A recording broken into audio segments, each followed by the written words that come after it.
Assalamualaikum warahmatullahi wabarakatuh. Selamat pagi Ananda semua. Gimana nih kabarnya? Semoga sehat selalu ya. Ibu mau nanya dulu nih. Minggu lalu siapa yang masih ingat kita belajar tentang apa? Coba siapa yang tahu boleh angkat tangannya. Saya Bu, minggu lalu kita belajar tentang karbohidrat Bu. Benar sekali Ari, minggu lalu kita belajar karbohidrat. Nah, di mana makanan dari karbohidrat apa-apa saja dan sebagainya sudah kita bahas minggu lalu. Nah, pada video kali ini kita akan melanjutkan pembelajaran kita mengenai lemak atau lipid. Apakah Ananda semua sudah siap untuk pembelajaran hari ini? Sudah Bu. Oke, apa yang Ananda ketahui tentang lemak? Coba, siapa yang tahu? Boleh angkat tangannya, silakan. Saya Bu. Ya, silakan Ari. Apa yang kamu ketahui tentang lemak? Silakan. Yang saya tahu cuman contoh makanan yang berlemak Bu, yaitu makanan yang goreng-gorengan.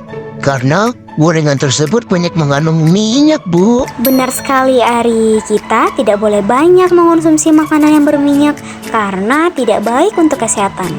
Lalu, apa sih sebenarnya pengertian dari lemak? Lemak merupakan komponen yang tidak larut air. Sedangkan enzim pencernaan di dalam tubuh adalah water base, berbahan dasar air atau memiliki kandungan air.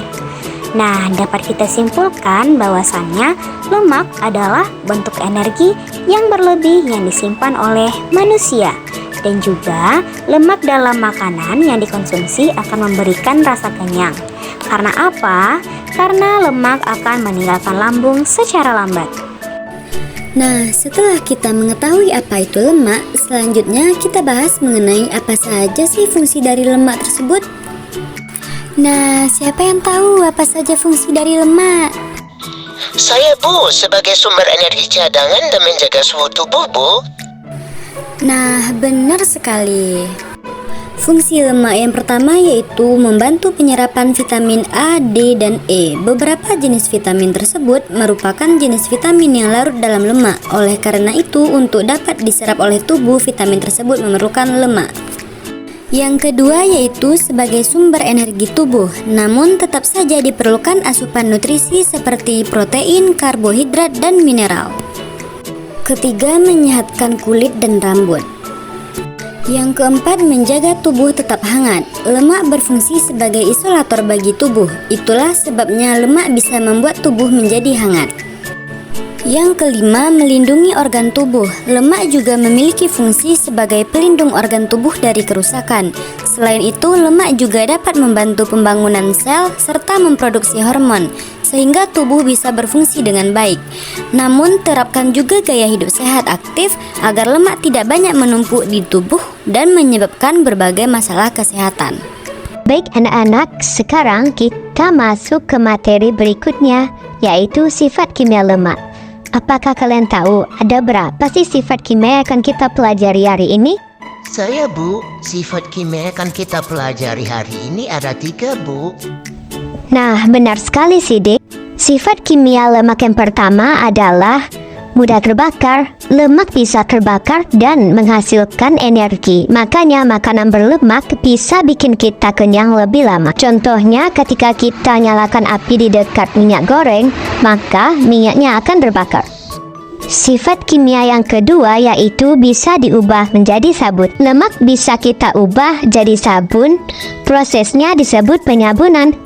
Sifat kimia lemak yang ketiga yaitu mudah tengik. Lemak bisa jadi tengik kalau terlalu lama kena udara. Minyak goreng yang sudah lama biasanya akan berbau tengik. Sekarang kita masuk kepada sifat fisika lemak. Anak-anak, bayangkan lemak itu seperti minyak goreng yang ada di rumahmu. Lemak pasti punya sifat-sifat khusus yang membuatnya berbeda dari zat lain. Yuk kita bahas satu persatu. Nah, yang pertama itu minyak tidak suka dengan air. Nah, Ibu mau bertanya, siapa di sini yang pernah mencampurkan minyak goreng dengan air?